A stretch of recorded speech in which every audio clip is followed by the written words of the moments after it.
এই মোদি পাচ্ছেন না শেখ হাসিনাকে গিলে খেতে, না পাচ্ছেন শেখ হাসিনাকে উগলে দিতে। তিনি এমন একটি দেশে আশ্রয় নিয়েছে যেই দেশের আপনার আন্তর্জাতিক রেকর্ড মোটেই শোভনীয় নয়। বন্দি বিনিময় চুক্তির আওতায় বাংলাদেশ অবশ্যই তাকে দেশে ফিরিয়ে আনবে এবং তার রায় কার্যকর করবে। আসসালামু আলাইকুম প্রিয় দর্শক, মাহবুব সৈকত প্রত্যেকে আমন্ত্রণ জানাচ্ছি মাই টিভি সংলাপে। দর্শক, আপনারা সবাই জানেন যে গণহত্যা বা আন্তর্জাতিক অপরাধ ট্রাইব্যুনালে 24-এর গণহত্যার জন্য ইতিমধ্যেই একটি মামলায়, সেই মামলায় সাবেক এবং প্রধানমন্ত্রী শেখ হাসিনা এবং তৎকালীন স্বরাষ্ট্রমন্ত্রী আসাদুজ্জামান কামালকে ফাঁসির দণ্ড দিয়েছে আন্তর্জাতিক অপরাধ ট্রাইব্যুনাল। তো সেই মামলাকে কেন্দ্র করে, সেই মামলার পরিপ্রেক্ষিতে এখন কিন্তু আলোচনা হচ্ছে যে শেখ হাসিনাকে কি বাংলাদেশে এনে এই মামলার রায় কার্যকর কতটুকু করতে পারবে বাংলাদেশ, বা প্রক্রিয়া কি, সেই বিষয়গুলো আপনাদের অনেকের মনেই প্রশ্ন জাগছে। আমরা আজকে সে বিষয়ে আলোচনা করব রাজনৈতিক দলগুলোর সাথে। দীর্ঘদিন থেকে রাজনৈতিক দলগুলো বলছিল যে ইসি তাদের সাথে এখন পর্যন্ত মিটিং করছে না, অথচ মাত্র 3 মাস বাকি জাতীয় নির্বাচনের, যদি সময় অনুযায়ী নির্বাচন হয়। সেই মিটিংটিও আজকে হয়েছে। সার্বিক বিষয় নিয়েই আমরা কথা বলবো। শিরোনাম রেখেছি দিল্লি কি ফেরত দিবে হাসিনাকে। স্টুডিওতে উপস্থিত রয়েছেন, পরিচয় করে দিচ্ছি, ডান পাশে রয়েছেন রাজনৈতিক বিশ্লেষক এবং সাবেক সচিব AFM সোলাইমান চৌধুরী। আপনাকে স্বাগত জানাচ্ছি। আসসালামু আলাইকুম। সুপ্রিয় দর্শক শ্রোতাকে অভিনন্দন জানাচ্ছি এবং শুভেচ্ছা জানাচ্ছি। ডান পাশে রয়েছেন আন্তর্জাতিক সম্পর্ক বিশ্লেষক অধ্যাপক M শাহিদুজ্জামান, আপনাকেও স্বাগত জানাচ্ছি। প্রিয় দর্শক, আমাদের সাথে যুক্ত হওয়ার কথা রয়েছেন ভার্চুয়াল মাধ্যমে deputy attorney general advocate Mirza Al Mahmud. আমরা তাকেও সংযুক্ত করে নিব আশা করছি। আমি প্রথমেই অধ্যাপক M শাহিদুজ্জামান, আপনাকে দিয়ে একটু শুরু করি। সেটি হচ্ছে যে শেখ হাসিনার অথবা এই মানবতা বিরোধী অপরাধ বা গণহত্যার অপরাধে যে রায়টি আসলো, সেই রায়টি নিয়ে জাতিসংঘ বা আন্তর্জাতিক হিউম্যান রাইটস যে অর্গানাইজেশন এক প্রতিক্রিয়া আপনি পর্যবেক্ষণ করেছেন। তো আমি একটু সেই বিশ্লেষণের জায়গায় যাব। মানবতা বিরোধী অপরাধের মামলায় শেখ হাসিনার এই অনুপস্থিতিতে বিচার নিয়ে একটু দেখেছি তারা উষ্মা প্রকাশ করেছেন। এছাড়া বাংলাদেশের আইন অনুযায়ী ফাঁসি আছে, তারা ফাঁসি চান না। বিশ্বের অন্য অন্য দেশ কিংবা অর্গানাইজেশনগুলো এই বিচারের প্রক্রিয়া নিয়ে অথবা এই বিচারের রায় নিয়ে তাদের পর্যবেক্ষণটা কি দেখছেন, একটু যদি ক্লিয়ার করেন। ধন্যবাদ। দেখুন, প্রথমত এই বিচার প্রক্রিয়াটা প্রায় বছরখানেক সময় নিয়ে পালন করা হয়েছে এবং এখানে আন্তর্জাতিক অংশগ্রহণ যে ছিল না তা না। জাতিসংঘের বিভিন্ন কমিশনের সদস্যরা যখনই ঢাকায় আসছে তাদেরকে এই বিচার প্রক্রিয়ার সাথে জড়ানো হয় এবং তাদের প্রায় সবাই, এমনকি জাতিসংঘের সেক্রেটারি জেনারেল পর্যন্ত ঢাকায় এসেও এটা মত দিয়ে গিয়েছে যে যেভাবে এগুচ্ছিল বিচার সেটা সম্পূর্ণ আইনসম্মত, আন্তর্জাতিক আইনসম্মত হয়েছে। এবং এটা বিচারের যে রায় পড়া হয় সেখানেও বলা হয়েছে যে রোম স্ট্যাটিউটস অনুযায়ী যে প্রক্রিয়া ফলো করার, সেই প্রক্রিয়া পুঙ্খানুপুঙ্খভাবে ফলো করা হয়েছে। আমরা দেখেছি যে এখানে আপনার প্রতিটা বিষয়ে forensic experts, audio visual, voice genuine কিনা, তারপর অন্যান্য যারা কথা বলেছে তাদের যে পাস্ট রেকর্ডসগুলো রিট্রিভ করা, যেগুলো মুছে গিয়েছে সেগুলো এমন স্বয়ং মার্কিন যুক্তরাষ্ট্রের যে ল্যাবরেটরিতে সেগুলোকে আবার কার্যকর করা, এবং এইসব যে টেকনিক্যাল ডিটেলসগুলো সেগুলো ইন্ডিকেট করে যে এখানে এই বিচার প্রক্রিয়ায় কোনো রকমের রেথরিক্স, কথামালা বা নাটকীয়তা বা কোনো রকমের ম্যানিপুলেশনের আশ্রয় নেওয়া হয়নি। আমরা যদি অন্যান্য আন্তর্জাতিক যে এই ধরনের বিচারগুলো দেখে থাকি, বেশিরভাগই তো অবশ্য হেগে হয়, সেখানে অনেক দেশের অনেক জাজেসরা অংশগ্রহণ করে থাকে, কিন্তু প্রক্রিয়াগত দিক থেকে যদি আমরা তুলনা করি সেটা আমাদের এখানে যে মানদণ্ড ছিল সেটা অতি উচ্চমানের ছিল। এবং এখানে যেসব আপনার অ্যালিগেশনসগুলো কনসিডার করা হয়েছে সেগুলো চরিত্র কনসিডার করলে কোনো দেশের পক্ষেই যে রায় দেয়া হয়েছে সেই রায় ভিন্ন অন্য কোনো রায়। এখন যদি ধরেন অনেক দেশে ডেথ সেন্টেন্স নেই, কিন্তু তারপরেও তো আমরা জানি যে এই ধরনের সিচুয়েশনে স্বয়ং ইসরায়েলে এবং আমেরিকা সহ আরও অন্যান্য দেশে দেখা গিয়েছে, নিউরেমবার্গ ট্রায়ালের কথাও যদি জানি, ডেথ সেন্টেন্স সেখানে কার্যকর করা হয়েছে। এখানে ম্যাগনিটিউড অফ দ্য ক্রাইম এমন ছিল যে এখন পর্যন্ত এই যে কয়টি দিন কেটে গিয়েছে, একটি দেশও কিন্তু এই বিষয়ে কোনো আপত্তি জানায় নাই, বরং অনেকটা মৌনতা বজায় থাকছে। এবং আমরা দেখতে পাচ্ছি যে একটা বড় প্রশ্ন হয়ে দাঁড়িয়েছে যে যার বিরুদ্ধে এই অ্যালিগেশনসগুলো, তাকে বারবার জানানো হয়েছে ঠিক প্রক্রিয়ায়, কিন্তু তিনি এমন একটি দেশে আশ্রয় নিয়েছে যেই দেশের আপনার আন্তর্জাতিক রেকর্ড মোটেই শোভনীয় নয়। এই দেশে এমন একটি দল ক্ষমতায় রয়েছে এবং তার মতাদর্শগত ভিত্তি এমন একটি সংগঠনের উপর ন্যস্ত করা, যার কারণে স্বয়ং মার্কিন যুক্তরাষ্ট্রের রিলিজিয়াস ফ্রিডম কমিশন বলে একটা স্ট্যাটিউটরি অর্গানাইজেশন, যা কিনা আমেরিকান কনস্টিটিউশনে লিপিবদ্ধ, সেই অর্গানাইজেশন থেকে পর্যন্ত এরকম মতামত ব্যক্ত করা হয়েছে যে ভারতের যে এই যে আপনার যে প্রভাব বলয় রয়েছে হিন্দুত্ববাদীর নামে, যে অ্যাপারথাইড বা বর্ণবৈষম্যবাদের প্রয়োগ, এবং সেখানে যে জাতীয় নিরাপত্তা উপদেষ্টা স্বয়ং যেভাবে আন্তর্জাতিক ক্ষেত্রে এই ভারতের একটা ইন্টেলিজেন্স মেকানিজমকে বরং অ্যাসাসিনেশনকে বৈধ করার পর্যায়ে নিয়ে গিয়েছে, যার ভিকটিম হয়েছে স্বয়ং কানাডা। এর কারণে আমেরিকাতে পর্যন্ত একটা কথা উঠেছে যে ভারতকে চিহ্নিত করা, ভারতের আরএসএস সংগঠনকে আন্তর্জাতিক সন্ত্রাসী সংগঠন হিসেবে চিহ্নিত করা। এবং এইরকম একটা দেশে যখন এই মহিলাকে আশ্রয় দেয়া হয়, সেটা এখন একটা বড় ধরনের চিন্তার বিষয় হবে স্বয়ং নরেন্দ্র মোদীর জন্য, যে এই মহিলা আর ভারতে আশ্রয় পাওয়াটা, এটা কি ভারতের পররাষ্ট্র নীতির জন্য এবং স্বয়ং মোদীর গভর্নমেন্টের জন্য কি আসলে একটা বোঝা হয়ে দাঁড়াচ্ছে না?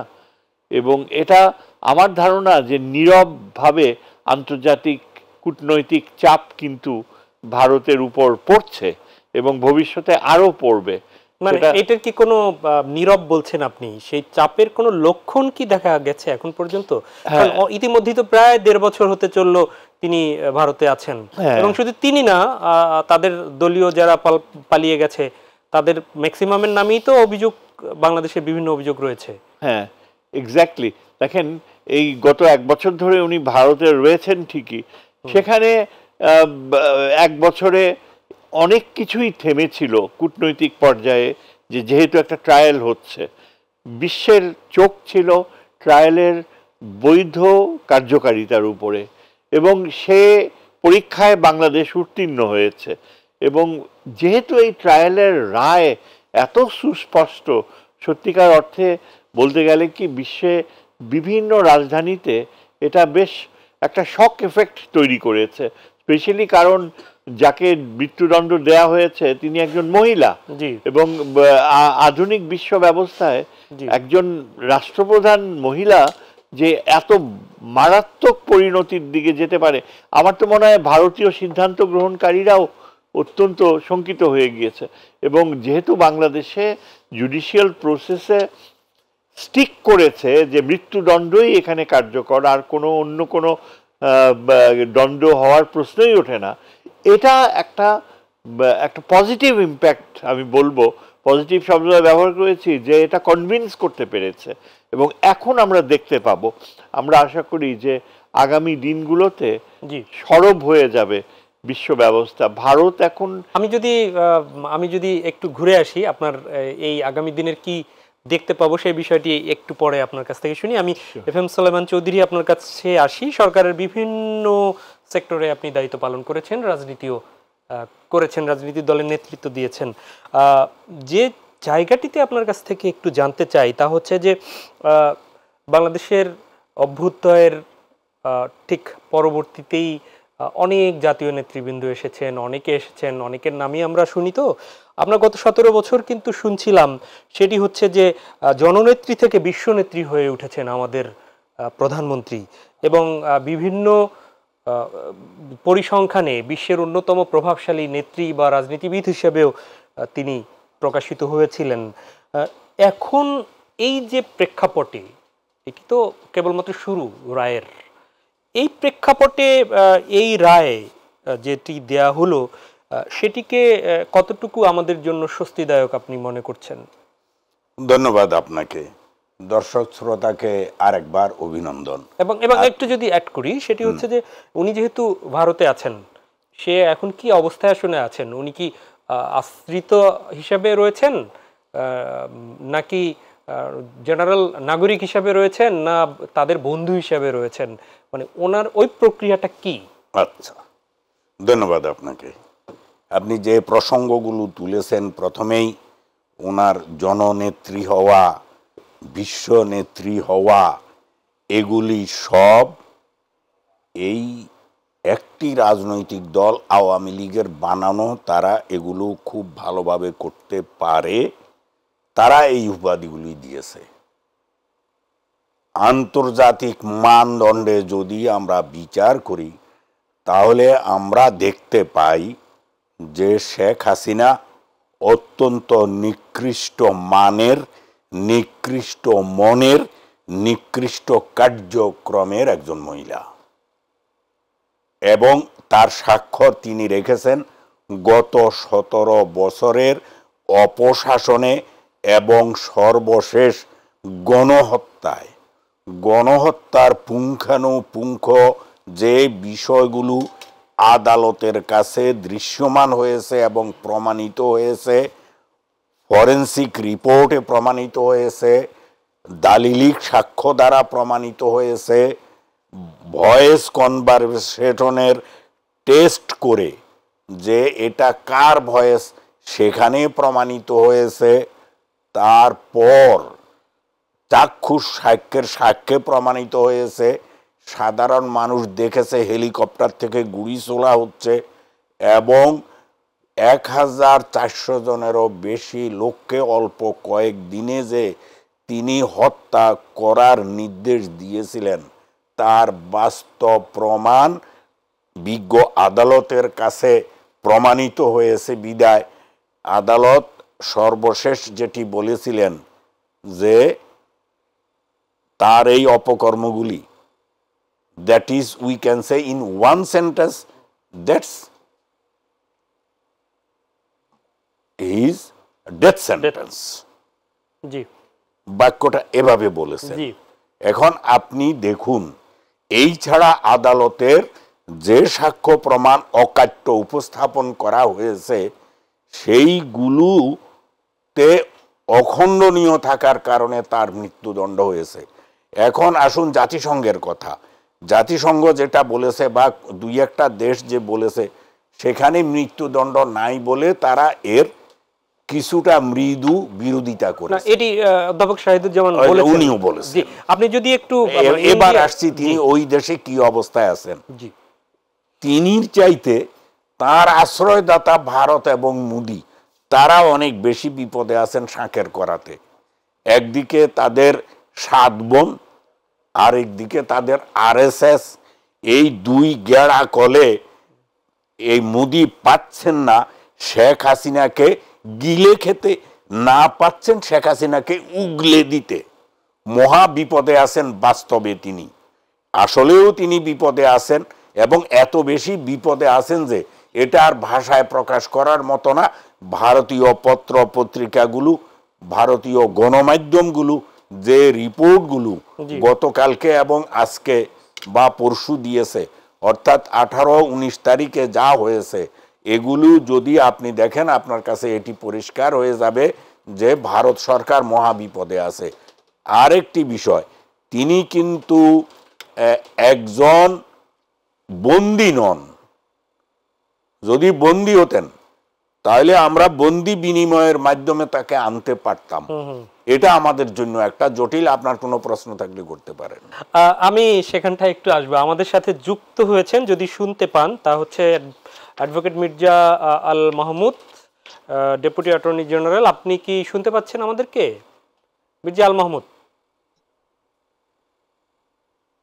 জি, ধন্যবাদ আপনাকে, আমি শুনতে পাচ্ছি। জি, আপনাকে স্বাগত জানাচ্ছি। আমরা একটু আপনার কাছ থেকে জানতে চাই, আপনি দেখেছেন নিশ্চয়ই দুজন বিজ্ঞ আলোচক এখানে বিভিন্ন বিষয়ে আলোচনা করলেন, আপনি আইনের মানুষ, সেখান থেকে একটু জানতে চাই। তা হচ্ছে যে আন্তর্জাতিক অপরাধ ট্রাইব্যুনালে যে শেখ হাসিনার মামলার রায় হলো, আসাদুজ্জামান কামালের মামলার রায় হলো, এর পরবর্তী ধাপ কি আসলে? এই মামলার দেখেছেন যে যারা ভুক্তভোগী তাদের ছিল যে দ্রুত রায় কার্যকরের যে পদক্ষেপ নেওয়া, সেই পদক্ষেপ নেওয়ার পরে এর পরের ধাপগুলো খুব ছোট্ট করে যদি একটু বলেন যে এর পরে কি কি ধাপ আছে, একটু যদি বলেন। ধন্যবাদ আপনাকে। আমি রায়ের দিন আদালতে উপস্থিত ছিলাম। তো সাবেক প্রধানমন্ত্রী শেখ হাসিনাকে, ফেসিস্ট শেখ হাসিনা, এটা এস্টাবলিশ, তাকে মৃত্যুদণ্ড দেওয়া হয়েছে। এখন সে পার্শ্ববর্তী দেশে ভারতে অবস্থান করছে। ভারতের সঙ্গে আমাদের বন্দি বিনিময় চুক্তি আছে। সেই বন্দি বিনিময় চুক্তি অনুসারে তাকে আদালতের রায়, শুধুমাত্র রায়ের কপিটা দিলেই চলবে, এবং ওয়ারেন্ট, এই দুইটা যদি পাঠিয়ে দেওয়া হয় আমাদের পররাষ্ট্র মন্ত্রণালয়ের মাধ্যমে, তাহলে তারা কার্যকর পদক্ষেপ নিতে বাধ্য হবে। কারণ তাদের সঙ্গে যে চুক্তিটি আমাদের আছে, সেই চুক্তিটি 2016 সালে একটা সংশোধনী আনা হয়েছিল। সেই সংশোধনী এখানে কার্যকর হবে না। পাশাপাশি যে আরেকটা প্রশ্ন ছিল এই চুক্তিতে, যে চুক্তিটি রাজনৈতিক করে কার্যকর হবে না, কিন্তু সেই বিষয়টাও ক্লিয়ার করা আছে। এখানে রাজনৈতিক বিষয় কোনগুলো হবে না, সেখানে হচ্ছে হত্যা, গণহত্যা, গুম এবং নির্যাতনের মতো অভিযোগে যদি কোনো ব্যক্তি শাস্তি হয়, দণ্ডপ্রাপ্ত হয়, তাহলে এটা রাজনৈতিক বিবেচনা আনা যাবে। সুতরাং এই ক্ষেত্রে তার বিরুদ্ধে ভারতের সঙ্গে আমাদের যে বিদ্যমান যে বন্দি বিনিময় চুক্তি আছে, সেই চুক্তির যদি আল মাহমুদ ভাই, আমি যদি একটা আপনাকে একটু থামাই, আপনি যদি শুনতে পারেন, আপনি কি চেষ্টা করি অবশ্যই। জি, আল মাহমুদ ভাই, আমরা আমরা চুক্তির বিষয়টি শুনবো, কিন্তু আপনি যদি একটু ক্লিয়ার করেন যে ট্রাইব্যুনালের মামলার রায়ের পরে, এর পরে এই রায় আর কোথায় কোথায় আসলে যাবে, রায়ের তো নিশ্চয়ই আরো আপিল বিভাগ টিভাগ এগুলোর বিষয় রয়েছে, এই প্রক্রিয়াটা একটু যদি আমাদেরকে ক্লিয়ার করেন, এবং সেখানেও এই রায় বলবৎ, মানে রায়ের যে মেরিট, সেই মেরিট অনুযায়ী কতটুকু বলবৎ থাকার সম্ভাবনা আছে একটু যদি বলেন, এবং সেটা কি কতটা সময় লাগতে পারে? হাসিনা এই আদালতের মামলা পুরো সময়টাই জুড়ে সে পলাতক আছে। পলাতক অবস্থায় রাষ্ট্রপক্ষের থেকে একজন স্টেট ডিফেন্স লয়ারকে দেওয়া হয়েছে। স্টেট ডিফেন্স লয়ার সেখানে তার বক্তব্য উপস্থাপন করেছেন এবং প্রসিকিউশনের বক্তব্য শুনেছেন। আদালত শোনার পরে যে রায় দিয়েছেন, সেই রায়টির বিরুদ্ধে তারা আপিল বিভাগে আসতে পারে, এবং রায়ের যে মেরিট এবং সাক্ষ্য, যে সাক্ষ্যগুলা উপস্থাপিত হয়েছে, প্রমাণিত হয়েছে, সে beyond the reasonable all doubt, সন্দেহের অতীত ভাবে সাক্ষ্যগুলো প্রমাণিত হয়েছে আদালতের সামনে, যার জন্য তার এই হাইস্ট পানিশমেন্ট, যেটা মৃত্যুদণ্ড দেওয়া হয়েছে। দিল্লি কি ফেরত দিবে হাসিনাকে, এই প্রশ্ন নিয়ে উত্তর খুঁজছি আমরা। এবার আমরা কথা শুনবো আন্তর্জাতিক সম্পর্ক বিশ্লেষক অধ্যাপক এম শাহিদুজ্জামান। বন্দি বিনিময় চুক্তি কথাটা সাম্প্রতিক সময় আবার বোধহয় বাংলাদেশের মানুষ শুনতে শুরু করেছে। এর আগে সম্ভবত অনুপ চেটিয়া বা এই ইস্যুতেও আমরা বেশ আলোচনা এসেছিল, সেখানে কেউ সংক্ষুব্ধ ছিল। তো আমরা তো এর আগে দেখেছি যে বাংলাদেশ থেকে ভারতের বিনিময় চুক্তি হয়েছে। তো শেখ হাসিনাকে, এই যে এতদিন না হয় রাজনৈতিকভাবে তিনি সাবেক প্রধানমন্ত্রী হিসাবে ছিল, এখন তো উনি দোষী সাব্যস্ত হলেন, মানে ফাঁসির দণ্ডের বিষয়, এ বিষয়ে ভারতের সাথে আমাদের বন্দি বিনিময় চুক্তিটা কেমন একটু যদি ক্লিয়ার করেন, এবং সব দেশের সাথে কি একই রকম বন্দি বিনিময় চুক্তি হয় নাকি আলাদা আলাদা আছে? ধন্যবাদ। আমি অবশ্য আন্তর্জাতিক আইনের ছাত্র না, আমি মূলত আন্তর্জাতিক কূটনীতিতেই আমার পদচারণা। তবুও আমি যতদূর বুঝি চেষ্টা করতে পারি। দেখেন, অনুপ চেটিয়ার বিষয়ে যে বাস্তবতাটা ছিল সেটা একেবারেই ভিন্ন ধর্মের ছিল। আচ্ছা, সেখানে একটা দেশের রাজনৈতিক নেতৃত্বের প্রশ্ন ছিল না, সেখানে একটা দেশের সাথে আরেকটা দেশের ওই ক্রিমিনাল প্রধানমন্ত্রীর সাথে যে বিশেষ সম্পর্ক ছিল তেমন কোনো বাস্তবতাই ছিল না। অনুপ চেটিয়ার ব্যাপারটা ছিল মোটামুটি দুর্বৃত্ত এবং একটা স্বাধীনতাকামী ব্যক্তি পার্শ্ববর্তী দেশে, যাকে সন্ত্রাসী হিসেবে আখ্যায়িত করা হয়েছে এবং যাকে বহির্বিশ্বে অনেক দেশই মনে করে যে সে তার দেশে একটা স্বাধীনতা সংগ্রামে লিপ্ত, তেমন একজন ব্যক্তি যে আমাদের দেশে দীর্ঘ সময় আশ্রয় পেয়েছিল, তিনি এই এই যে আমাদের এই ক্রিমিনাল প্রাক্তন প্রধানমন্ত্রীর কৃপায় ভারতের কাছে তাকে তুলে দেয়া হয়। এবং বলতে গেলে এটা অনেকাংশেই একটা মানবাধিকার লঙ্ঘন ছিল এই মহিলার ঘটনা। কেননা অনুপ চেটিয়াকে আমাদের দেশে যে তাকে জেলে রাখা হয়েছিল এবং আশ্রয় দেওয়া হয়েছিল, তার পেছনে এই পার্শ্ববর্তী ভারতীয় এই অঞ্চলের একটা স্বাধীনতা সংগ্রামের প্রশ্ন জড়িত ছিল। এই বিষয়ে আমি যাব না। অথচ আমরা দেখতে পাই যে এই যে এক্সট্রাডিশন ট্রিটির প্রয়োগ, এটা এখনকার কনটেক্সটে যদি আমরা দেখি তাহলে এই বিষয়ে প্রচুর আপনার রয়েছে, ইন্টারপ্রিটেশনের বাস্তবতা রয়েছে। এখন যেটা এই পার্টিকুলারলি শেখ হাসিনার বেলায় ভারত সরকার যে অবস্থান নিতে পারে তা হচ্ছে যে ভারত হয়তো দাবি করতে পারে যে এটা একটা রাজনৈতিক প্রশ্ন। এক্সট্রাডিশন করতে হলে ভারত যদি সত্যি সত্যি এরকম অবস্থান নিয়ে নেয় আগামী দিনগুলোয়, তাহলে তাকে আন্তর্জাতিক জবাবদিহিতার সম্মুখীন হতে হবে। এটা এই অবস্থানটা নেওয়া সহজ যে বলতে পারে। আমি একটু কি সাপ্লিমেন্ট করি, সেটি হচ্ছে যে শেখ হাসিনার রায়ের দিন ভারত সম্ভবত স্টেটমেন্ট দিয়েছে যে বাংলাদেশের জনগণের পক্ষে তারা কাজ করবে, থাকবে। এটির ব্যাপারে খুব একটা তারা কিছু বলেনি। জনগণের পক্ষে থাকা এটি কি কেবলমাত্র তাদের মানে স্তানবাজিক বলবো কিনা, এটি কোনো বিষয় কিনা নাকি? এক্স্যাক্টলি, আপনি লক্ষ্য করে থাকবেন, আপনি যদি ভারতীয় স্টেটমেন্টস অতীতে দেখে থাকেন, এই যে গত এক বছরে ভারত যেসব অবস্থানগুলো নিয়েছে, সেখানে কিন্তু তারা বেশিরভাগ সময় বলতে গেলে বাংলাদেশের জনগণের দোহাই তুলেছে। জনগণের প্রতি সমর্থন থাকবে, একটা স্থিতিশীল, দায়িত্বশীল, যেমন ক্রেডিবল, হ্যাঁ, একটা কার্যকর সম্পর্ক থাকবে। জনগণের অজুহাত ভারত বারবার আন্তর্জাতিক কূটনীতিতে ভারত পরিচিত হয়ে গিয়েছে এই ধরনের অবস্থান নেয়ার ক্ষেত্রে। কিন্তু দেখা যায় যে ভারত যেটা রেথরিক্যালি নেয়, এটা আমরা পররাষ্ট্রনীতি বিশ্লেষণে আমরা দেখি যে একটা পলিসি অফ রেথরিক্স বলা হয়, আবার অপারেশন পলিসি বলা হয়। পলিসি অফ রেথরিক্স হচ্ছে কথামালা, যে বিষয়টা আপনি বললেন যে ভারত জনগণের কথা বলেছে, এটা আমার মনে হয় এটা অনেকটা ভারতীয় পররাষ্ট্র নীতির একটা প্রোপাগ্যান্ডার অংশ। প্রোপাগ্যান্ডা নেগেটিভ না।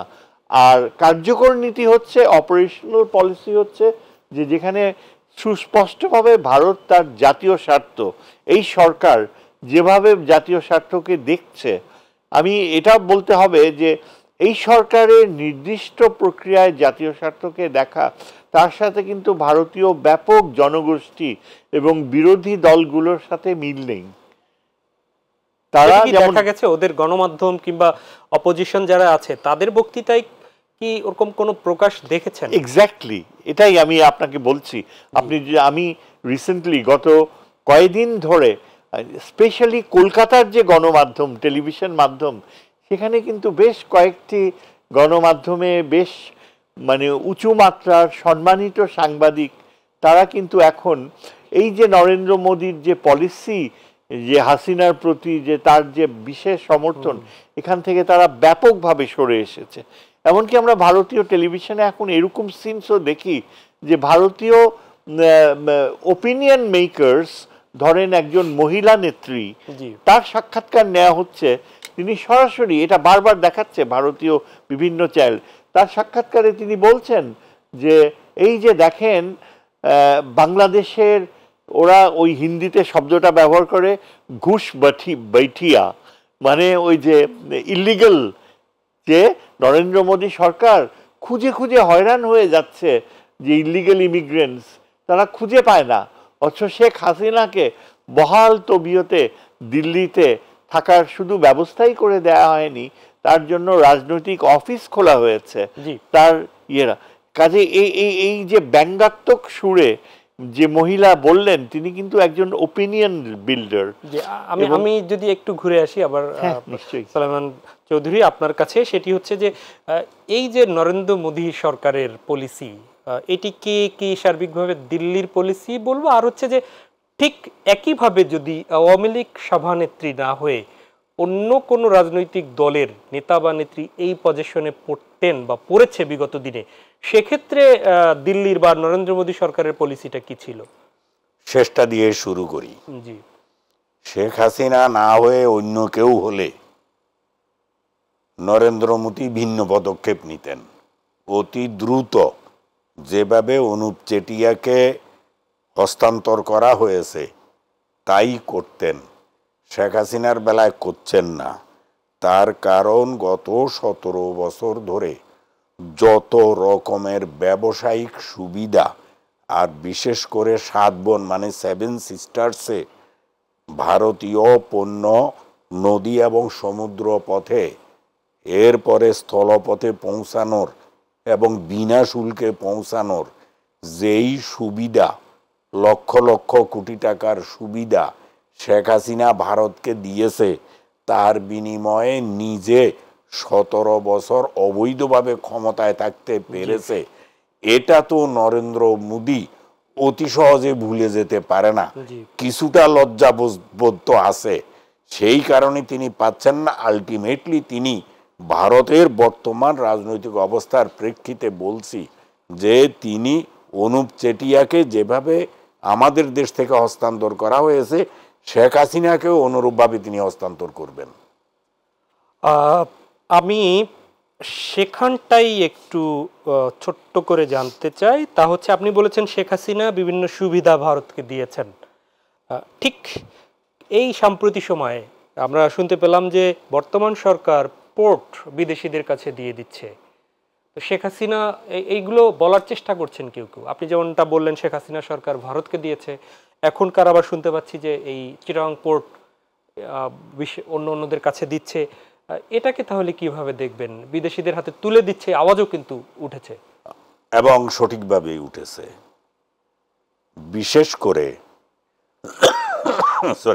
বর্তমানে যে নৌ পরিবহন মন্ত্রণালয় আছে, মাননীয় উপদেষ্টা অবসরপ্রাপ্ত ব্রিগেডিয়ার জেনারেল সাখাওয়াত হোসেন সাহেব, ওনার ছেলে শিপিংয়ের ব্যবসা করেন এবং চট্টগ্রাম বন্দরের সঙ্গে তার ভালো কানেকশন আছে।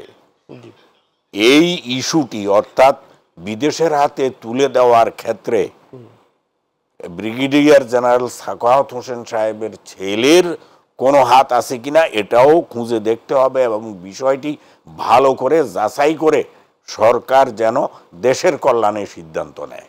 জি, ধন্যবাদ। আপনার মাঝামাঝি একটা উত্তর পেলাম, আপনি কল্যাণে না অকল্যাণে সেটি বলেননি, আপনি খুঁজতে বলেছেন, সরকার বলেছে যে এটি কল্যাণকর।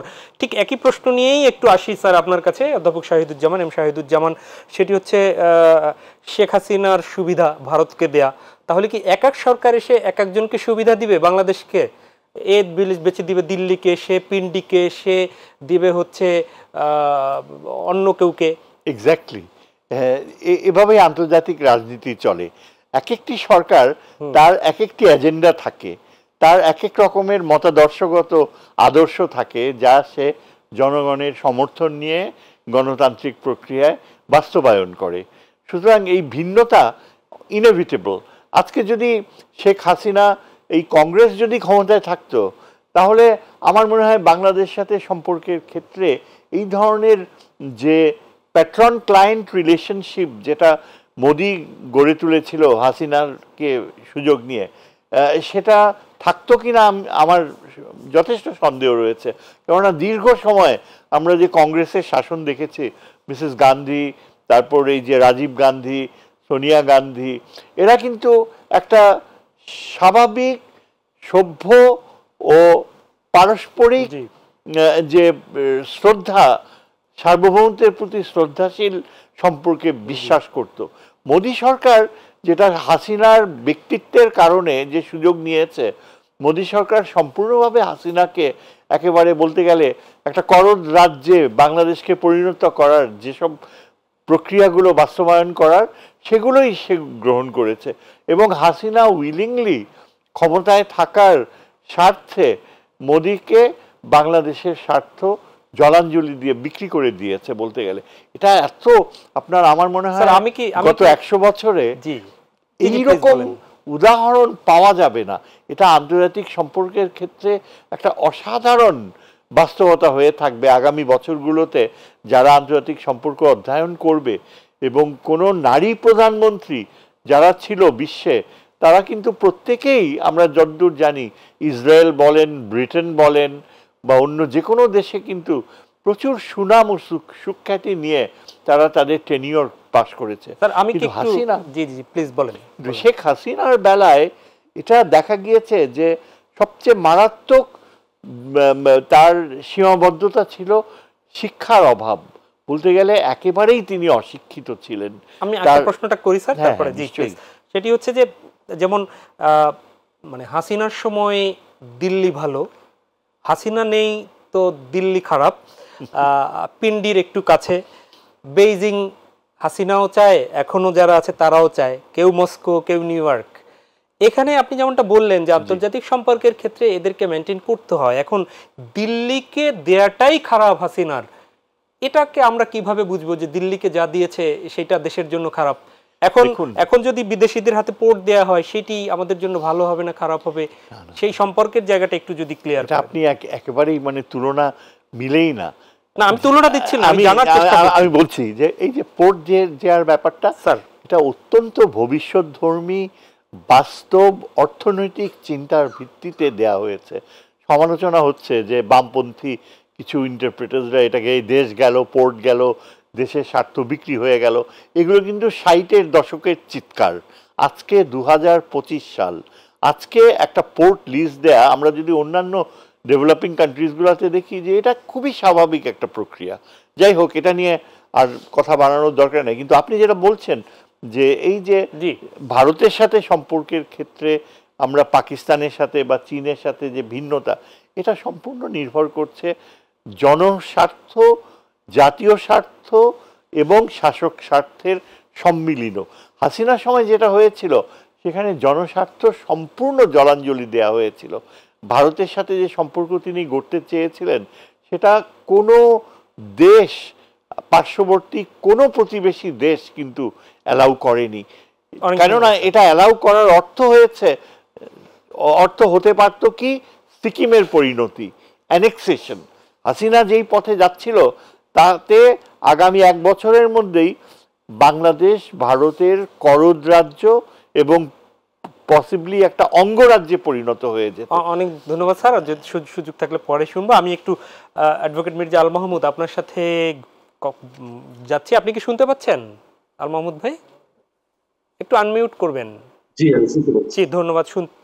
আমরা একটু বোঝার চেষ্টা করি, তা হচ্ছে যে শেখ হাসিনার বা আন্তর্জাতিক অপরাধ ট্রাইব্যুনালের যে মৃত্যুদণ্ডের রায় দিলেন, তারা তো এখানে দুজনই অনুপস্থিত। সেই অনুপস্থিতিতে যে রায় হলো, তাদের আপিলের এখন প্রক্রিয়াটা কি, কতদিনে শেষ করতে হবে, এটি একটু ক্লিয়ার করবেন।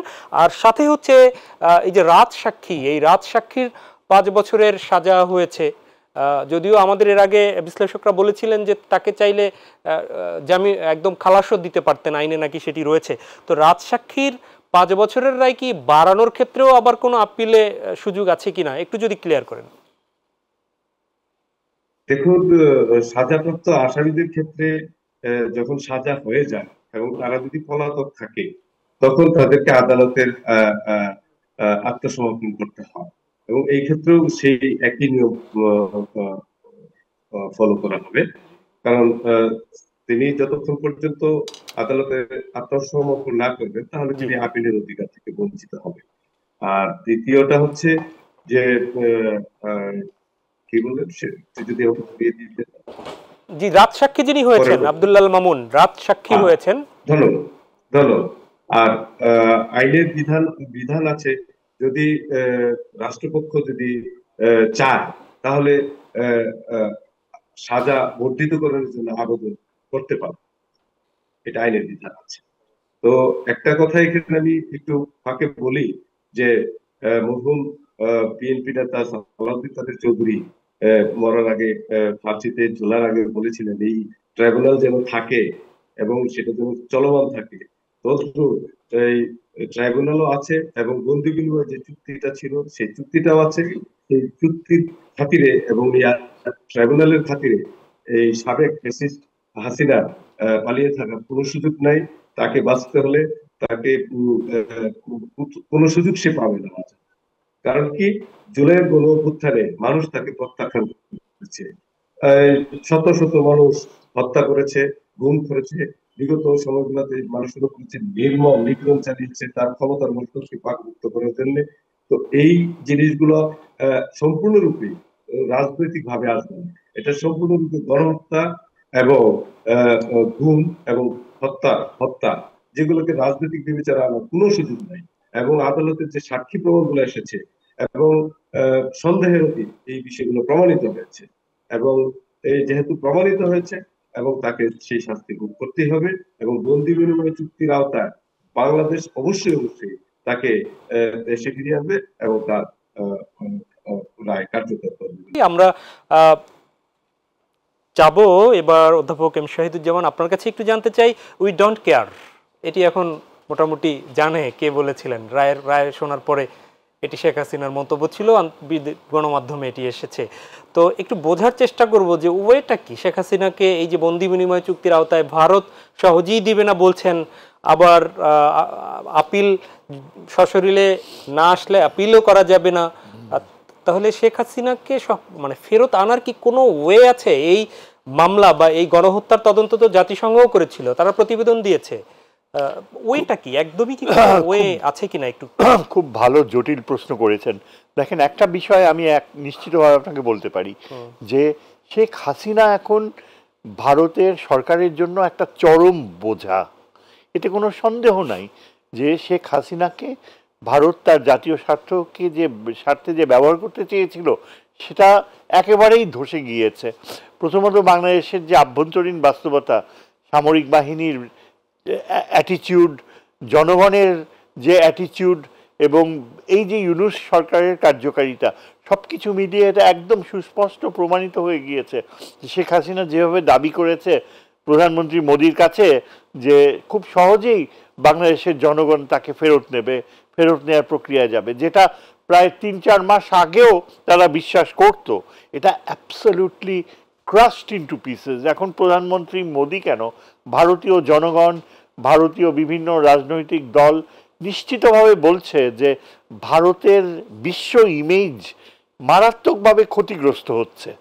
সেটি স্যার বুঝলাম, মানে ইন্ডিয়া যদি না দেয় স্বইচ্ছায় তাহলে কি কোনোভাবে তাকে ফেরত কোনো প্রক্রিয়ায় আনা কোনো কি সম্ভব? এটি কি সুযোগ আছে? আমি যদি বাস্তবধর্মী একজন আন্তর্জাতিক নিরাপত্তার ছাত্র হিসেবে বলি, থিওরিটিক্যালি সম্ভব। যে আপনি বলতে পারেন যে আপনি আন্তর্জাতিক চাপ সৃষ্টি করবেন, আপনি আন্তর্জাতিক বিভিন্ন ধারা ব্যবহার করবেন, কিন্তু দেখেন ব্যাপারটা হচ্ছে কি, আন্তর্জাতিক রাজনীতি চলে শক্তির বলয়ের মাধ্যমে। মার্কিন যুক্তরাষ্ট্র ফ্লাউট করে আন্তর্জাতিক আইন, সবসময় সে ইসরায়েলের পক্ষ নেয় যে কোনো বিষয় হোক। ঠিক ভারতও কিন্তু হাসিনার পক্ষে। আমরা যতই এখন চেষ্টা করি না কেন, আলটিমেটলি যদি ভারত সরকারের সদিচ্ছা না থাকে, এই চাপটা আমাদের সৃষ্টি করতে হবে স্বয়ং ভারতের ভিতর থেকে। কারণ ভারতে আমরা দেখতে পাচ্ছি সুস্থ জনমত জেগে উঠছে, আপনি বলেছেন ইতিমধ্যে, এবং এটাকে আমাদের ক্যাপিটালাইজ করতে হবে, আমাদেরকে অ্যাপিল করতে হবে ভারতীয় বিবেকের কাছে, ভারতীয় জনগণের বিবেকের কাছে। আমাদের অ্যাপিল করতে হবে যে ভারতীয় সভ্যতার যে মহান বাস্তবতা, যেসব প্রিন্সিপালের উপর গান্ধী, নেহেরু, শাস্ত্রী তারা যেভাবে ভারতবর্ষকে বিশ্বে তুলে ধরেছে, সেই মেন্টালিটিটা ফিরিয়ে আনার জন্য যে আমাদের যদি অ্যাপিল করতে হয়, তাহলে অত্যন্ত উঁচু মানের কূটনীতি দরকার। ধন্যবাদ। অ্যাডভোকেট মির্জা আল মাহমুদ, আপনার কাছে আবার একটু ফিরি স্যার, আপনার কাছে ফিরবো আমি। আল মাহমুদ ভাই, আমরা তো এটি দেখলাম যে সম্ভবত একটা অংশের মামলার, একটা অংশের বা 5টা মামলার একটা বিষয় ছিল, সেগুলোর রায় হলো। তো এরকম রায় কি মানে এরপর তো আরো কি আসতে পারে? তো মানে আমরা কি এই বছরের মধ্যে আরো রায় পাওয়ার তো একটা সম্ভাবনা আছে নাকি? এবং সেই মামলার যদি রায় আরো হতে থাকে, তাহলে এই যে ভারতীয় জনগণ, ভারতীয় সরকার, তাদের উপরেও কি চাপ আরো বাড়বে বলে মনে করেন তখন? দেখুন, বিগত 17 বছর যাবত যে নারকীয় হত্যাকাণ্ড, আমাকে খুব ছোট্ট করে উত্তর দিতে হবে। গণহত্যা চালিয়ে এসেছে, বিশেষ করে জুলাই অগাস্টে যে গণঅভ্যুত্থানের সময় যে হত্যাকাণ্ডগুলো ঘটিয়েছে, আবু সাইদ মুগ্ধ তারা যে আত্মহুতি দিয়েছে, সারা বাংলাদেশের প্রতিটা থানায় এই ধরনের ঘটনাগুলো তার প্রত্যক্ষ নির্দেশে আওয়ামী লীগের অফিসে বসে, গণভবনে বসে, তাদের অ্যালায়েন্সদেরকে নিয়ে বসে তারা সিদ্ধান্ত নিয়ে যে এই গণহত্যা এবং মানবতা বিরোধী যে অপরাধ করেছে, সেই অপরাধগুলো বিভিন্ন থানায় মামলা দায়ের ইতিমধ্যে হয়ে আছে। সেগুলো পর্যায়ক্রমে বিভিন্নভাবে বিভিন্ন কোর্টে আসবে। তখন দেখা যাবে যে একটার পর একটা সাজা আসছে। এত কিছুর পরেও তাদের ভিতরে, বিশেষ করে আওয়ামী লীগ বা তাদের দলীয় কারো কাছে সামান্যতম দুঃখবোধ আমি দেখি না। তাদেরকে বুক উঁচিয়ে বলতে শুনি যে কিসের কি, প্রায় প্রধানমন্ত্রী হাসিনা এখনো প্রধানমন্ত্রী। এগুলো লজ্জা লাগে ভাই, এত লজ্জা লাগে যে মানুষের ভিতরে সামান্যতম যদি বিবেক বোধ থাকে, তাহলে এই ধরনের কথা তারা বলতে পারে। তারা তো মিনিমাম একটু বলতে পারে যে না, আমরা অন্যায় করেছি, এই অন্যায়টা এটা ঠিক না। তাদের ভিতরে ওই লজ্জাবোধটুকু নাই। তো তারা যেহেতু শক্ত অবস্থায় আছে, তাহলে তাদের সঙ্গে সরকার বা রাষ্ট্র যে আচরণগুলো করবে আইন অনুযায়ী করবে এবং কঠোরভাবে আইনের মধ্য দিয়ে তাদেরকে শাস্তির আওতায় নিয়ে অনেক আসবে। ধন্যবাদ। পাশাপাশি যে আমরা ভারত সরকারের কাছে, ভারতের জনগণের কাছে, তাদের সঙ্গে আমাদের জনগণের যে সম্পর্কটা, সেটা সুন্দর সম্পর্ক, কিন্তু যে ক্ষমতাসীন থাকে তার ক্ষমতার মসনদকে পাকাপোক্ত করার জন্য তারা বিভিন্ন রকম অন্যায়ের প্রশ্রয় দিচ্ছে। বর্তমান সরকার ঠিক তাই করছে। তারা তাদের রাজনৈতিক যে এজেন্ডা আছে সেগুলো বাস্তবায়ন করার জন্য ফ্যাসিস্ট হাসিনাকে তারা প্রশ্রয় দিচ্ছে, তাদেরকে আশ্রয় দিচ্ছে।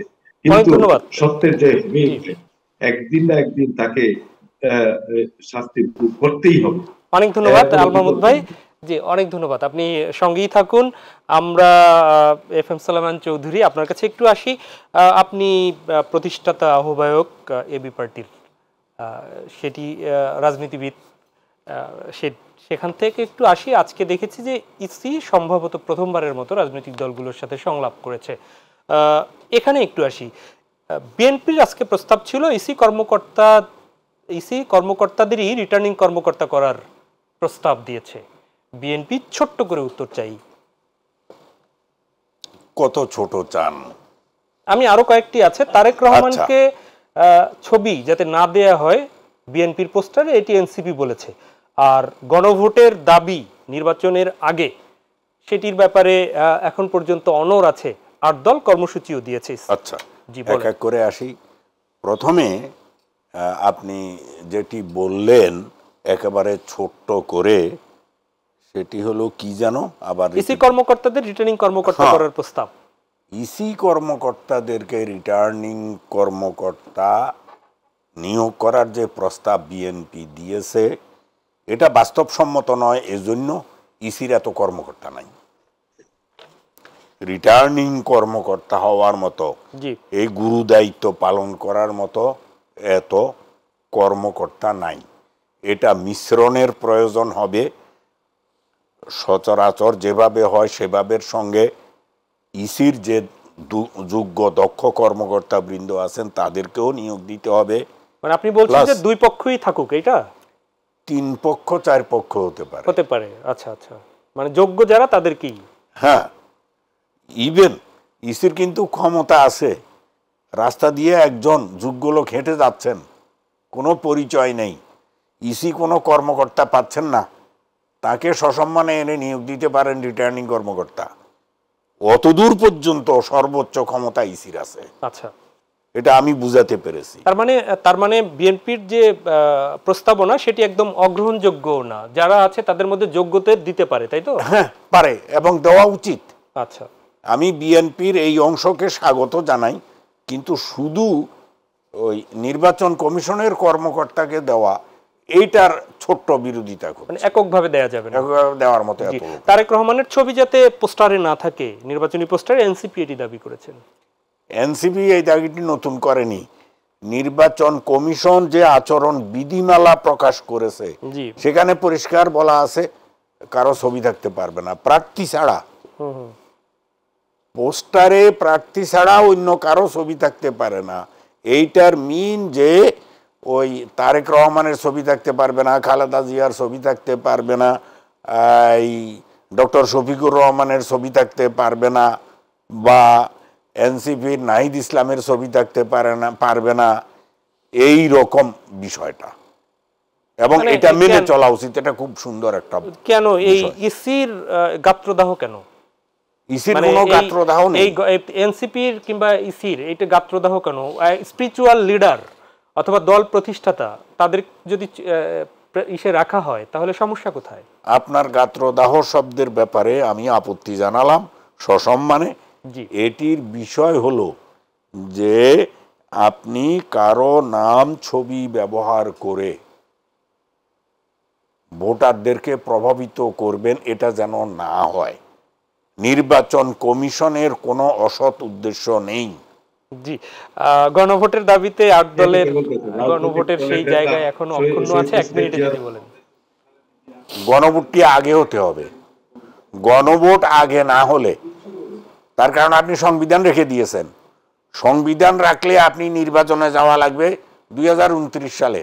আর গণভোট যদি আগে দেন, গণভোট হয়ে গেলে আপনি 1 সপ্তাহ পরেই এই জাতীয় নির্বাচনে যেতে পারবেন। এই জন্য গণভোট আগে হওয়া দরকার। জি, মির্জা আল মাহমুদ, আপনার কাছে একদম 1 মিনিটে যেতে চাই। এই যে ছবি, ইসির আরপিও সংশোধনী বা অন্য যে বিধিবিধান আছে তাতে ছবি, পোস্টারে কারো ছবি দেয়া যাবে না, এই ব্যাপারে আপনার মন্তব্য শুনতে চাই।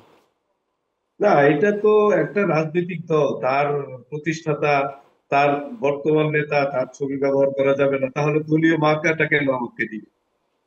দলীয় মার্কা তো আমি পাচ্ছি শহীদ প্রেসিডেন্ট জিয়াউর রহমান, বর্তমান দেশনেত্রী বেগম খালেদা জিয়া চেয়ারপারসন, ভারপ্রাপ্ত চেয়ারম্যান জনাব তারেক রহমান সাহেব, তাদের ছবি যদি আমি ব্যবহার না করি তাহলে তো আমি ব্যক্তি মির্জা আল মাহমুদ তো একটা ভোটের বেশি পাবো না। আমাকে ভোট তো দিবে ধানের শীষ এবং শহীদ প্রেসিডেন্ট জিয়া রহমান, দেশনেত্রী খালেদা জিয়া এবং ভারপ্রাপ্ত চেয়ারম্যান জনাব তারেক রহমানকে দেখে। আমাকে দেখে তো ভোট দিবে না ভাই। আর এই সমস্ত দাবি দাওয়া গুলো যারা করছে, এটা তারা কি উদ্দেশ্যে করছে, কি কুমতলবে করছে আমি জানি না। তবে এই জন্য আমি ময়মনসিংহ সদর 4 আসলে সকল জনগণকে আমি উদাত্ত আহ্বান জানাবো। একটা চক্রান্ত কিন্তু চলছে, সেই চক্রান্ত রুখতে হবে। পাশাপাশি নির্বাচন কমিশনের যে কর্মকর্তারা আছে, নির্বাচন কমিশন স্বাধীন, নির্বাচন কমিশনের কর্মকর্তারা রিটার্নিং অফিসার থাকবে, তারা তাদের মতো নির্বাচন করে নিয়ে আসবে। সেখানে ফেসিস্টের আমলে রেখে যাওয়া প্রশাসনের সকল জায়গায় আপনি রেখে দিয়েছেন, এখনো তাদের হাতে আপনি নির্বাচন, সুষ্ঠু নির্বাচন আশা করবেন? আমি তো মনে করি না তাদের হাতে সুষ্ঠু নির্বাচন। অনেক ধন্যবাদ, অনেক ধন্যবাদ। আমি একটু শাহিদুজ্জামান স্যার আপনার কাছে 1 মিনিটের আসি, যদিও আন্তর্জাতিক বিষয় বিশ্লেষণ করেন সেখানেই আছি। সেটা হচ্ছে যে অন্যান্য দেশের যে নির্বাচনকালীন পোস্টারগুলোতে আসলে কি ছবি ইউজ করা হয় নাকি কিছু কিছু দেশে হয়, কিছু দেশে হয় না, একটু যদি বলেন। এখানে কোন, আমি যতদূর জানি, মার্কিন যুক্তরাষ্ট্রে আমি ছিলাম, পড়াশোনা করেছি, যখন আমি প্রেসিডেন্ট জিমি কার্টারের সময় দেখেছি থাকে, মানে ঠিক আমাদের মতো ওইভাবে পোস্টার্স থাকে না, তারা অনেকটা প্ল্যাকার্ড বসিয়ে দেয় বা কোনো এমনভাবে মূর্তির মতো তৈরি করে, এমনও থাকে। দেয়ালে ওইভাবে ঠিক যে একটা মানে পুরা দেশের নাগরিক অধিকারকে প্রভাবিত করবে ওইভাবে, সেটা থাকে না। সেটা এখন অনেকটা বিচ্যুত, মানে পার্শ্ববর্তী দেশ, আমাদের সাবকন্টিনেন্টের যে দেশগুলোতে সাবকন্টিনেন্টের কালচারে এটা চলছে। যে বিভিন্ন মানে শহরে এই ছবি দেওয়ার মাধ্যমে কি অনেক প্রভাবিত করার, আলাদা কোনো প্রভাবিত করার কোনো বিষয় থাকে? হতে পারে, অনেকে প্রভাবিত হয়, অনেকে নাও হতে পারে। এবং সেটা অনেকটা বলতে গেলে প্রচার, একটা প্রমোট করে দেখানো যে আমাদের সামর্থ্য রয়েছে, আমাদের সঙ্গতি অর্থনৈতিক সামর্থ্য রয়েছে, এবং আমরা অনেক প্রভাব, মানে এটা একটা সাইকোলজিক্যাল পারসেপশন হয়ে গেছে। অনেক ধন্যবাদ। শেষ করতে চাই এফএম সুলাইমান চৌধুরী এই দাবি দাবাগুলোকে মির্জা আল মাহমুদ কিংবা বিএনপিও ষড়যন্ত্রই অনেকটা বলেন। 1 মিনিটে একটু বলবেন, প্রভাব আর প্রচার দুটো কি আমরা গুলিয়ে ফেলছি কিনা 1 মিনিটে বলবেন। আমরা কিছুটা গুলিয়ে ফেলছি। প্রচার তো করতেই হবে সর্বোচ্চ, আর প্রচারের মাত্রা আছে। সেই ক্ষেত্রে নির্বাচন কমিশন যে নীতিমালা দিয়েছে, সেই সুনির্দিষ্টভাবে নীতিমালার বিষয়ে যদি কারো আপত্তি থাকে, তিনি এই আপত্তি উত্থাপন করে এখনো সংশোধনের সময় আছে, করে নিতে পারেন। তো প্রভাব প্রতিপত্তি থাকবেই। প্রভাব প্রতিপত্তির জন্য যদি আপনি আপত্তি দাখিল করে আপনি আপনার প্রভাব প্রতিপত্তি নির্বাচন কমিশনকে দিয়ে নীতিমালার মধ্যে ঢুকাতে পারেন, আলহামদুলিল্লাহ, সেই সুযোগ আমিও পাবো। অনেক ধন্যবাদ এফএম সুলাইমান চৌধুরী, অসংখ্য ধন্যবাদ অধ্যাপক এম শাহিদুজ্জামান, এবং ধন্যবাদ অ্যাডভোকেট মির্জা আল মাহমুদ আমাদের সাথে যুক্ত হওয়ার জন্য। প্রিয় দর্শক, এই ছিল আমাদের আজকের আয়োজন। দেখা হবে পরবর্তীতে। আমরাও মনে করি সবার উপরে দেশ, আর এই দেশটাকে একটি সুখী, সমৃদ্ধশালী এবং কল্যাণমূলক দেশ হিসাবে গড়তে আসুন যে যার জায়গা থেকে একটু হলেও ইতিবাচক ভূমিকা পালন করি। আল্লাহ হাফেজ।